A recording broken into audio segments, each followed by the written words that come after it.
kill Erica Kirk. He is under arrest in Texas, according to local media. Police reportedly saying he posted about a bombing at a Turning Point USA event where Kirk is scheduled to speak next week. TPUSA says the event will go on. It's claiming there's threats. There were severe threats against her, but J.D. Vance, the Vice President of the United States, was somehow immune to those threats.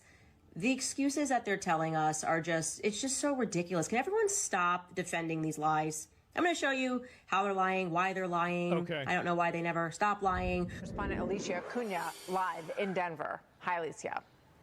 Hi, Martha. And this threat not only targeted Erica Kirk, but Turning Point USA events across the board. News stations in Texas report Jacob Wensky of San Antonio was arrested earlier today and now faces... God damn, what's on his face? What is that, herpes? Damn. On his face. What is that, herpes? Damn. 2 felony counts for making terrorist threats against Erica Kirk. Future, the dark future that everyone's always predicting, like the AI future, it's here. We're actually here. I think that we are fighting machines. I think that these people are not humans, that they're sentinels that maybe look like humans. And TPUSA's upcoming women's leadership event in that city. According to local reports, San Antonio police were alerted to Wensky after he allegedly commented on social media, quote, I know exactly where to bomb. Because why would you say that? Why would you, if you're bombing something, why do you say, this is the bomb? It's right here. Guess where it's going to go? It's going to go to downtown, this, I don't even want to say it because then somebody will clip it out of context and send it to the police. So just, it's a joke, but goddamn. And we're watching and we're listening. The whole caught world myself. is invested in solving this, and so... Investigators, according to reporting, say he also wrote in an email, quote, death to Erica Kirk and every single speaker there. You do this? America will live on without those scum of this earth. Oh, my God. Every Christian nationalist shall perish in the bombing that will take place at every single Turning Point rally event. Are you just surrounded by robots? Are you a hybrid, Erica? Answer yes or no. TPUSA responded to the arrest on X, saying the organization takes all threats seriously and is working with law enforcement, adding, quote, we are grateful to the San Antonio Police Department and the FBI for their rapid response and arrest of the individual making these threats. We refuse to let threats silence us. We look forward to a successful and inspiring They need to put gathering. that guy in an institution. Erica Kirk, her family, and the organization she now runs have been under near constant hostility by critics ever since Charlie was assassinated in September. Charlie Kirk's... It's absolutely sick what people like Candace Owens have done. They've taken a widow of... And again, I think it's weird that she goes out to all of the fireworks shows and everything like that. Like, I don't like that. I don't think that the optics of it are very good. But, the extent that these people take it to is just demonic. It's demonic and evil. And I don't see how you can't see it that way. It is so wrong the way that they have approached this and the way that they've tried to make her out like she was trying to get involved with doing it. It's sick, man. Absolutely fucking sick. And I've called this out the whole time, by the way. I have. And y'all remember 6 months ago whenever I was talking about this and people were saying that, oh no, the Jews are paying you and everything. I am so glad that retard sentiment is dying now. And it's going to court. It's being proven wrong. And it was always bullshit. And every normal person knew it. Everybody knew this. Everybody fucking knew this was bullshit. Dude, what's going on? They're just stupid. That's the reason why. So you think it's a bit dishonest to throw the baby out with the bathwater? She does raise other valid questions that there are inconsistencies with the FBI narrative and deserve being asked. No, I'm not interested in a person asking questions who thinks they're talking to Charlie Kirk in a dream, who's telling them that Israel killed them. No, I'm not interested in that. I don't care. Oh, but she's just asking questions. Yeah, she's asking retarded questions that shed, basically a shade of doubt on something that everybody knows is what's happened. Like, Charlie Kirk was killed by a psychopathic, retarded, leftist furry. That's what happened. He was killed by a fucking freak. And that's what it was. And again, are other furries and art assassins. There's other leftists and art assassins, but it was one of them. It was. And anybody trying to say that it was Israel or something else, the reason why they're doing that is you're being psyoped into not being able to correctly identify the people who want to kill you. And it's those people. Accused killer Tyler Robinson is scheduled for his preliminary hearing in early July. Erica Kirk has been pushing for maximum transparency with the public in that case. As for the San Antonio suspect, his next court appearance is set for August. Yeah, and so that's it. I'm so glad to see this. I am. Nah, dude, you got tricked. Listen. I view this as a profound violation of my rights as an American citizen that I have to read the opinions of Goyim. I mean, in the Eighth Amendment, it says that there is a law against cruel and unusual punishment. And I don't know where my restitution is. I don't know where I go to file my constitutional complaint. I'm not sure where it is, but I need to find out. And it's got to be soon. You're wrong for thinking she's innocent. I have no interest in listening to people that think like you. You're just stupid. You're not worth even considering or listening to. It's just, again, and what I think is even funnier is that whenever these stupid bird brain conspiracy theory ideas come out and people are like, I don't want to hear this, it's stupid. They're silencing us because they know we're telling the truth. No, you're getting silenced because you're fucking stupid. You're incredibly fucking stupid. That's it. You find it, do you not find it a little bit strange that a week before Charlie was murdered, he started speaking out against Israel and rejected a gift from Bibi, and then all of a sudden, after rejecting Bibi, he gets murdered a week later? No, I don't really find it strange. I bet there's probably been animosity between them, probably between years. I mean, like, what about during October 7th? I mean, yeah, I don't really think so. It's not Israel didn't kill him. What are you talking about? The person said he killed him. Like, there's literally text messages of him saying that he killed him. Also, by the way, this is another thing. It's like, you think Israel, so this is the dichotomy. And like, this is the double standard that these animals, like, I don't even, they're Goyim. They're not animals. Goyim are above animals, but they're below people, right? So this is the Goyim standard. The country that is full of the most intelligent, brilliant, strategic, tactical masterminds that have engineered the total control over society for 2,000 years through finance, entertainment, economics, and government capture. The Jews, by the way, this is their idea, that these people, these are the ones that they think, oh, you know what we're going to do? I know what I want to do. Let's get a random retarded furry from Connecticut that has a trans girlfriend or boyfriend to go up on top of a roof and shoot Charlie Kirk in the neck. And I saw somebody else comment on this. I'm not sure if I can find it. Where is it here? Can I scroll? I hate him, bro. Yeah, this is it. I think if Israel had wanted to kill Charlie Kirk, he would have died in his sleep from an untraceable poison delivered by a random stranger through an umbrella pinprick.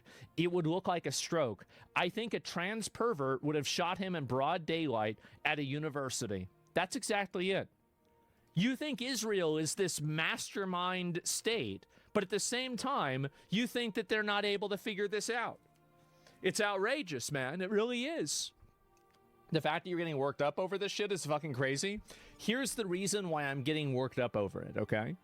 The reason why I'm getting worked up over it is because I see a movement of people that should be aligned with me 100% that are being misdirected and attacking each other rather than identifying the true threat and treating it as such. That's the reason why I'm angry. That's the reason why I'm mad. It's that simple. They literally had the explosive pagers. Yes, definitely. These people are retarded. They are. I don't think they should be allowed to vote.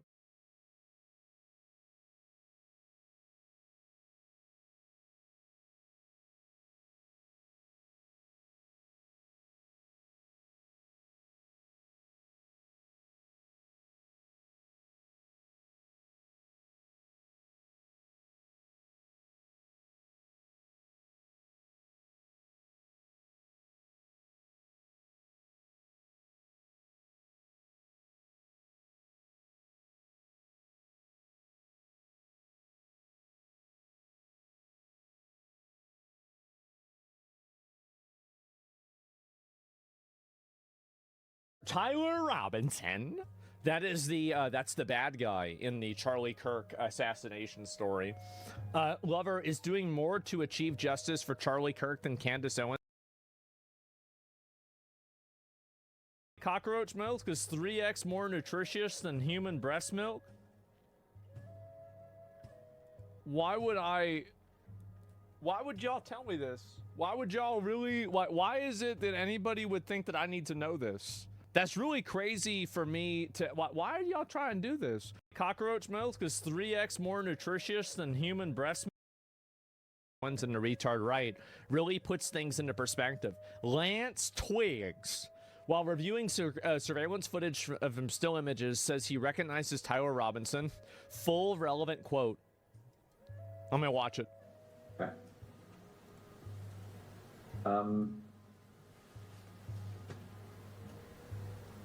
Okay, before he came home, had you seen the press releases, any of the media on this? I'd seen one Instagram link a friend of mine had sent in our group chat. But I hadn't really looked into it at all. And had you seen the images that were released of the suspect? I did the next day. I don't think I saw any on the 10th. Who would the sub? I'm going to show you a couple of those images. Who do it be? Who does it is?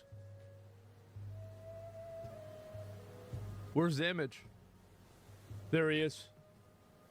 Okay, I'm on the FBI's website. You can see the URL there at the top. This is some press release about this event. Whom's do it be? Excuse me. And here on the screen, you see these. Looks like there's 2 rows of 3 images. Yeah. Do you recognize the person in these images? I wouldn't say it with 100% certainty just because of camera quality, but that looks like him in terms of the shoes he's wearing, the sunglasses. I don't think I'd specifically seen him wearing that hat, but he was usually wearing a hat. Special hat. And then jeans. You know why he was wearing a special hat? It's because he was balding. He was balding, and you can see that in his in the court pictures. You can see he's balding, so he's wearing a hat to cover up the fact that he's balding.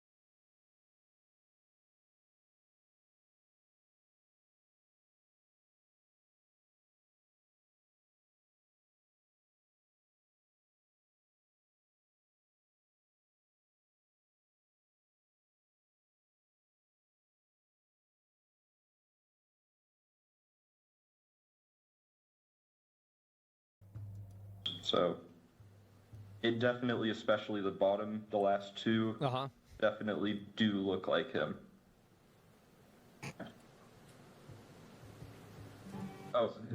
They do look like Tyler Robinson.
Guys and gals, me Mutahar, and yeah, things are getting pretty serious and things are getting a little bit dangerous, ladies and gentlemen. You know that whole fight about your privacy? I know, it's tiring, but let the Indian man explain to you exactly what's going on here. Now, all over the world, there exists a cabal of evil elite people, basically the politicians, I guess, we elect, to come up with the most draconian laws that turn one of the most free parts of the internet into something that resembles modern day Chinese, great firewalls, right? A lot of places in the world, you really don't have the freedom to talk how you want without, some third party looking into every single message you send, scanning it, and having that being reported somewhere. It seems scary, right? Back in the day when I was in school, I read a book called 1984. Great book, by the way. Unfortunately, I hate the fact that nonfiction is now turning into a pretty grim reality. But I'm here to basically make it out to you. I'm basically here to explain what's going on. The fight isn't over yet. In fact, if anything, it's actually ramping up. And so in order for you to understand what's going on, you have to be a little edumacated. And that's what we're doing over here. So a few months ago, I talked about something known as chat control, right? Basically the ability to look into your device and basically client-side scan everything you send, even on encrypted services, before it actually sent, right? So for instance, if you're typing something, your phone would be able to scan the actual contents. And who knows what could happen with that, ladies and gentlemen. Maybe a false flag could be tripped. Maybe you could be put into an investigation. Basically, you are being watched. Now, I'm glad to say that encryption is safe today. Unfortunately, the warrantless scanning on your devices by a lot of these big tech companies, well, that just got strengthened. So for instance, this is a vote that happened in an emergency manner, right? Basically, this directive towards the e-privacy, you can see that 52% voted for and 46% said no. So you might be like, but Muta, isn't that a majority? Well, when about 112 people didn't vote, and you're basically casting this vote on effectively the last, I would say, day in session before everybody is kind of headed off on some vacation when people aren't really there, and there's no way to remotely fire up your phone and cast your vote anyways, from my understanding. Look, I'm not going to say that they kind of engineered this whole thing to go in their favor. But honestly, at this point, all these stars have kind of aligned in favor of people that want to basically rip apart your privacy. Now, had these people been there, I believe around 40 of them probably could have voted and have struck this down. So again, it's a shady situation to look at, but the reality of it is till 2028, if you're living in places like the EU, basically a lot of these third-party companies are effectively allowed to just scan your messages, okay? Now here's the dirty, okay? Your phone messages have been being scanned for years now, okay? Since like 2021, all right? This is a grim reality. Unfortunately, the thing about it is, and the guys over at Mulvad VPN kind of pretty much brought it up to effect, they said that for now, unfortunately, this will remain in effect. Some of the actual amendments could have been stopped, but a majority of the voting MEPs even wanted to do so. But by a margin of 314 to 276, the parliament voted to reject the proposal through these amendments. Since this was an urgent procedure, 361 votes were actually required. And as a result, the majority lost today and Chat Control 1 was passed. The urgent procedure was a dirty play, and I do tend to agree. I find it funny when people are always like, man, democracy's fucking cool. But is it really democratic if people vote no all the time? And then through basically butt-fucking insane procedures like this, you can end up passing through all the crap you want. I mean, it is the most dog water thing to see, right? It literally, I would say, spits against the face of a democratic system. If people don't want it, but somehow you have all these rules and shitty plays to make stuff pass, I mean, are we really living in a fucking democracy at that point, dude? Like, are we really? But again, to give you an idea, they're right here. And the real battle is actually Chat Control 2, which, like I said before, would require every provider to scan all forms of communication far more extensively than what has been upheld right now. Now, what I find funny about it is the framing in this entire manner, too. For instance, a lot of these news organizations are saying things like, the EU guys, they're reinstating all these rules to allow that big tech company to tackle child pornography. Now, again, that's a very, very naughty word, and I hate the fact that they use this term. How about we just use the actual term, which is child, sexual abuse material, which is CSAM, right? Because, again, that actually is more accurate. A child can consent to anything like this, and anytime media is made, that child has been abused, right? So again, let's just stop using softer terminology. Let's just call a spade what it is, right? A spade is a spade. Unfortunately, an abused child is an abused kid, right? And obviously, none of us want this kind of stuff to happen. So, of course, ultimately, at the end of the day, there's been other posts by, again, the EPP group. Again, all these politicos around the fucking region have basically kept throwing all these kids into the proverbial shield for this, right? Guys, think about the kids online. Don't you want to protect those kids? Don't you care about those kids? Well, let's just allow meritless, warrantless scanning of all of your messages. Because remember, if you're against this, you basically just want little Timmy to get abused on the internet. Now, I'm going to just state what I believe is the case, okay? I think every kid should be protected online. And I really think all the protections happen not by allowing companies or governments to scan every single message that we have. In some cases, also wanting to destroy the possible encryption that protects not just people in the government, but people in the military, people in law enforcement, people who are journalists, people that have escaped domestic abuse situations where they need encryption, they need fucking VPNs, they need their privacy, because in that situation, the domestic disturbance shit, you have like a crazy ex-girlfriend or a boyfriend hunting, or a wife or a husband hunting your ass down. So you're trying to find every way to be... one of the craziest things is ever since I kind of really started heavily talking about this, I have actually received emails from people that have used some of the things that I've shown to escape really shitty domestic, situations. And for that, they're thankful. That's one of the, really eye-opening things, because really, you can kind of say, oh, journalists are... Obviously, it's a key thing for them. But when you hear, survivors of, actual domestic abuse tell you that, hey, privacy and security are really important because I almost was killed by a significant other. That shit is like a wake-up call. If there's anything that kind of inspires me to fight for privacy and security, it's shit like that, okay? So again, all of this stuff is very important, but it seems like the government is totally keen on trying to push not just this through, but get sort of the grill ready for chat control 2 to possibly pass on through. So, for instance, going back to a vote like that, a lot of people that did actually vote no, there were a fair amount that, unfortunately, that attended, voted yes. So I would actually argue for people like Lee Anderson, who's in Finland, for instance, right? I want to ask this person specifically, would you be okay with all of your messages, all of your transmissions being viewable by your constituents, by people like me, okay? Like, imagine if I was living in the fucking EU, and unfortunately, the reason why I talk about the entire world, right? You might be like, well, you're a fucking Canadian, Muda. You're a guy that lives, in Canada, and you're a guy that goes to the United States, right? Why the fuck do you care? It's not that I care. Just think about it like this, right? This is an iPhone. This is an iPhone with USB-C, right? Why the fuck does an iPhone have this port anymore? Well, that was the one good thing the EU actually did. They mandated this port for all mobile devices.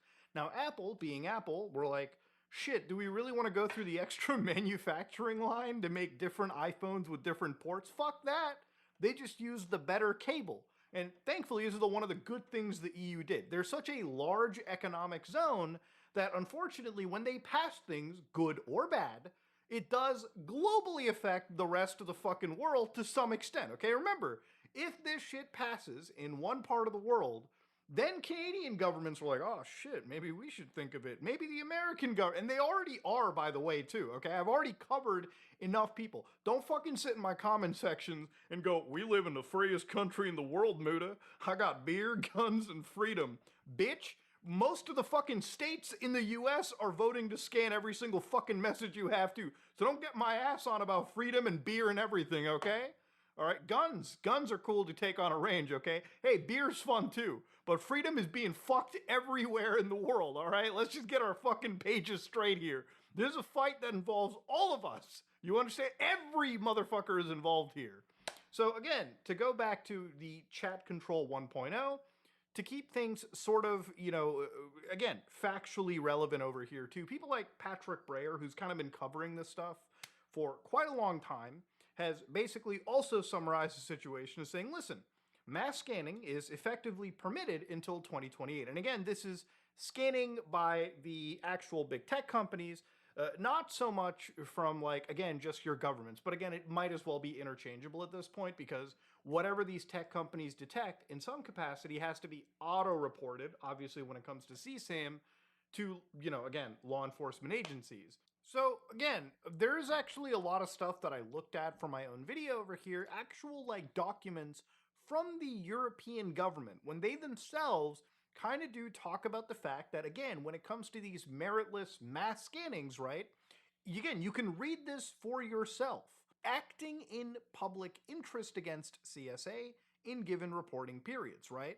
So it does not allow for a comprehensive overview of the numbers of perpetrators committed, nor is it currently possible on the basis of the available data to establish a clear link between these convictions and the reports submitted by providers and organizations acting in public interest. So again, you read it right here in these paragraphs, and I would highly recommend, again, you can go look this up for yourself. This is, again, the report of the commission. This is again, you can just copy this stuff for yourself, look it up. Brussels 27/11/2025. Read it all for yourself, okay? Again, I give you these documents because on my channel, I like to go for the facts and the reporting and the actual real story, as opposed to, again, the clickbait and the argument and yelling on the internet. That's not what I'm here for. Now, of course, the other reality of it is, too, is that at the end of the day, there is also other conflicting information, right? Obviously, you have places like the Internet Watch Foundation, through Missing Kids as well. Again, these organizations are kind of lined up for meritless scanning of your systems. Again, multiple sides of the story. These people will tell you that, again, the vast majority of reports made online, especially through the NCMEC, may have actually been more tangible. And again, from Patrick Breyer, he was basically saying, look, according to most of their own figures, mass scanning of private chats accounted for only 36% of all those reports. A majority actually just came from people posting publicly, and again, the cloud storage. So people who upload photos to Google Drive, and then all of a sudden that might trip a flag. Maybe it's real, maybe it isn't, but it goes to the cops regardless, right? So again, bottom line, here's the real issue with this story, right? Again, reading your messages is already wild, but again, ultimately at the end of the day, if you're using things like Instagram, Discord, Snapchat, anything of this nature, you're already under the watched umbrella anyways. This has been happening to you regardless. And here's the thing about child protection, right? The more and more you push for this kind of meritless scanning, the more and more real criminals are just going to go to, again, platforms that will not be governed by this. There are a lot of platforms that, rightfully say, like Signal or, Telegram, even though Telegram by default doesn't actually, give you end-to-end encryption. But a lot of these platforms like Signal, for instance, that do give you end-to-end encryption are not going to comply by this. They've stated they're not going to do it. And those are the platforms that, look, for better or for worse, when you give people privacy, there's going to be good people that use it for positive reasons, like I told you about domestic abuse survivors. And then there's bad people, like, again, child predators, who are using it to hide behind a layer of security for their sick actions. And here's the thing with these kind of laws. It doesn't necessarily stop people, from using some of these services. It just exposes them to, again, a really draconian 1984 world. But the reality is, a lot of people that are actually harming children do in fact go to places like the dark web to share material. They do in fact use encrypted services to share messages and photos between each other. The reality of it is that a lot of these children that are on the internet are going to be, guided into places, that are off Discord, off social media, and using things like Signal to share messages back and forth. Look, I think the only fix for this, the only solve, is regardless of how you feel, I think the best way to deal with this is to parent your children. And again, I don't mean that in a condescending manner. Think of it like this, right? When you buy your kid a phone or a tablet and you give them that device and you're like, okay, you go on Roblox, right? So, you let them install this program that you think is a place only other children are sitting in, right? So this kid goes onto Roblox, and even in a future, right, where you think, okay, let's age verify everybody, or let's verify everyone by a facial scan and put them into certain age ranges. If you think child predators are not already finding a way to use artificial intelligence to generate images that help them get into certain age ranges, maybe even use real children themselves, or find a way to look young enough to trip any of these sensors into putting them into a verified pool of other, 16-year-olds, 15, 14, 13, 12, however age you want to go. If you think these predators aren't already figuring out these ways, then you're fucking crazy, okay? Child predators are literally predators for a reason. They predate, and unfortunately, in some cases, they can be good at what they do. So going back to it, look, a lot of parents buy their kids a tablet, they give it to them, and they're like, all right, you're on Roblox. You're playing with another kid. To them, when they give their kids access to like Roblox or a fucking game for kids, they think it's like going to a playground, right? It's like, okay, he's just playing with other children. But the reality of it is, when you go to a park in real life, what's there? Obviously, it's other parents, right? If your kid's in a sandbox playing on the swing sets, everything, you got a whole ring of parents around watching every single kid, right? Now, you know what's not going to show up when all those parents are there? A predator, right? Somebody, that's shady, coming up to kids and then basically getting them to go with them in their white van. If that person shows up, you've got all the parents over there who are watching their kids, all right? Maybe they're like on their phone, maybe they're reading the fucking paper, but they're at least there. They're watching their kids and all the other kids. That level of predation gets, intervened on pretty fucking quick. But if you're somebody on like Roblox or something, right, a parent might just go on autopilot and they won't know that, their kid is probably talking to somebody that's not a kid.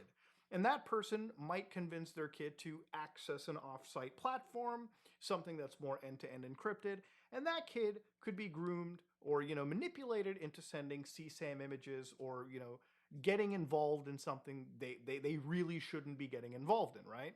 So again, the only way I feel to actually combat this meaningfully is not to mass scan and surveil people, it's to actually teach parents to parent and monitor their children, right? Like I said, look, my dad and mom kept the family computer in the desk, in the living room area, right? And it wasn't because they didn't trust me or my brother, it's because we were growing up in an internet era too, right? Even though it wasn't as, shiny and nice as what we have today, we grew up in the days of what? MSN Messenger, MIRC, a lot of these online chat rooms. And my parents, they always wanted to know who the fuck we were talking to on the internet. They wanted to know what game I was playing, who I was chatting with, because ultimately, at the end of the day, if you're a parent, you want to be there and monitor your kid, right? It's not because they didn't trust us, because we were kids. We were young people. And my parents put an effort to make sure anybody that I was talking to is somebody that I knew from school, somebody that, they had seen come over to our house, somebody whose parents that they knew, right? It was a community, right? That's how it worked. Unfortunately, I feel the only way to combat child predators and people that are, going after kids is to, unfortunately, really monitor what your kids are doing. Use the parental control situations and go beyond that. Look, kids are... I shouldn't really even have to say this, but when you have a kid, your life is basically, dictated to them. Your life is kind of forfeit at that point. You belong to your children. So really what I'm saying over here is actually not even that crazy at the end of the day. Look, if monitoring your children is that much of a hassle, you probably shouldn't have had fucking kids to begin with. Simple as that, right? I mean, they're a huge responsibility. Again, rightfully so. And I think ultimately, at the end of the day, when it comes to things like chat control, look, it's past, 1.0 is here. It hasn't really necessarily introduced anything that, wasn't sort of there before. If only it kind of strengthened it. The real battle is chat control too. And I think the future of all these government leaders and these elites pushing for ways for big tech companies and governments to now bypass the most basic protection, which is encryption, to scan your devices, is not only draconian, but it puts you at a real safety disadvantage, right? Imagine if any of these features were penetrated or hacked in the future that allowed people to scan messages before they were sent, basically bypassing encryption entirely. What risk does that put people that actually are using these tools to achieve good privacy, right? Look, I get it. There's bad people in the world and they do bad things, right? But at the end of the day, banning tools and throwing the baby out with the bathwater isn't the actual answer. The real answer, and as tough as it is that people need to put more effort into protecting their own children on the internet so that as a community, we can keep the most vulnerable safe.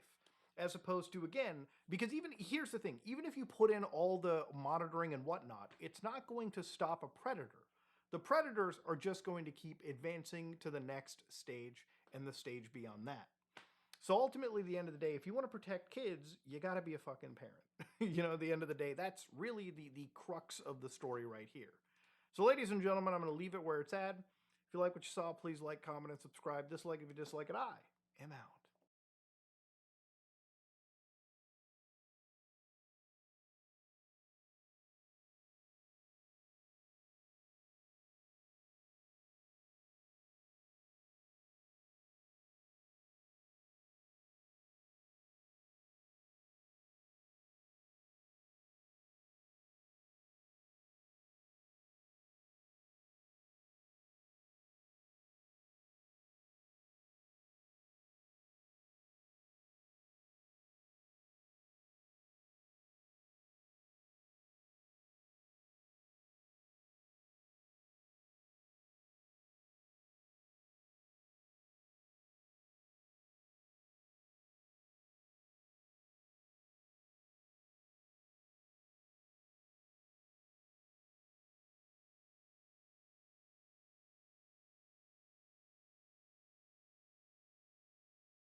At least 1700 degrees Celsius and up to about 2700 degrees Celsius, and pressures between 22 to 69 gigapascals. And so basically temperatures that we can usually only find deep inside planet Earth, and pressures equivalent to approximately 100 elephants standing on the tip of your finger.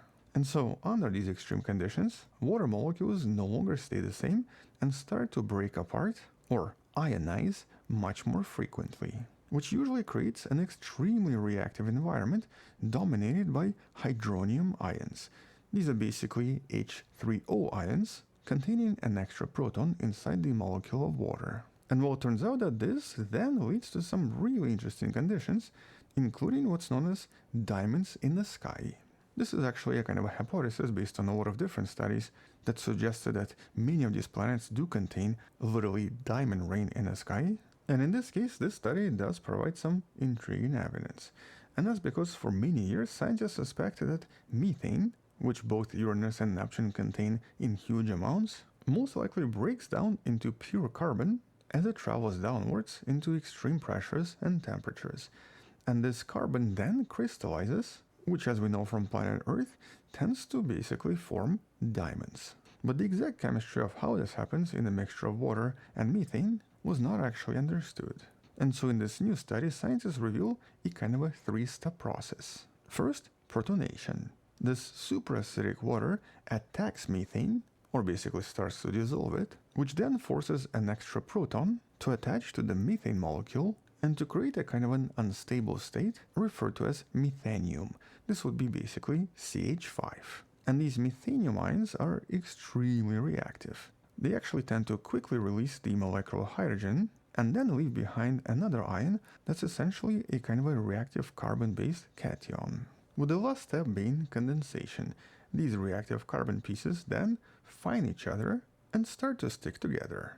which basically forms much longer chains and eventually creates nanodiamonds. And while this particular process is quite similar to the process or the reaction discovered by the Nobel laureate George Olah. This is that Nobel Prize from 1994. He actually studied how hydrocarbons react in laboratory superacids at much milder conditions. And so in this case, this idea of superacidic water potentially explains a lot of extreme chemistry inside various ice giants and many different gas giants, but more importantly for planetary studies, now potentially provides us with an explanation for their somewhat strange magnetic fields. And that's because usually we think of these magnetic fields as generated by the movement of some kind of an ion or some kind of a charged particle inside the water layer. But this study shows us that carbon from methane actually participates in this proton exchange, which means that carbon is actually contributing to the electrical conductivity and then directly influences the shape